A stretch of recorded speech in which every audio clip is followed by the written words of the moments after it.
Good morning. ഇന്നത്തെ Bible reference മത്തായിയുടെ സുവിശേഷത്തിൽ നിന്നാകുന്നു. കഴിഞ്ഞ പ്രാവശ്യത്തെ വാക്യവും അതിൻ്റെ റെഫറൻസും നമുക്ക് നോക്കാം. അവിടെ ചിലർ കിടക്കമേൽ കിടക്കുന്ന പക്ഷപാതക്കാരനെ അവൻ്റെ അടുക്കൽ കൊണ്ടുവന്നു.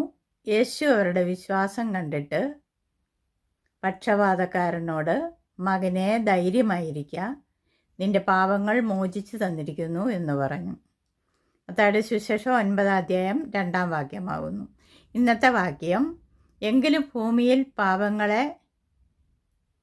മോചിപ്പാൻ മനുഷ്യപുത്രന് അധികാരമുണ്ട് എന്ന് നിങ്ങൾ അറിയേണ്ടതിന് അവൻ പക്ഷപാതക്കാരനോട്, എഴുന്നേറ്റ് കിടക്ക എടുത്ത് വീട്ടിൽ പോക എന്ന് പറഞ്ഞു. ഇതിൻ്റെ റെഫറൻസ് മെസ്സേജ് ചെയ്യണേ. എൻ്റെ ചാനൽ ലൈക്ക് ചെയ്യാനും ഷെയർ ചെയ്യാനും സബ്സ്ക്രൈബ് ചെയ്യാനും മറക്കല്ലേ. Okay, by.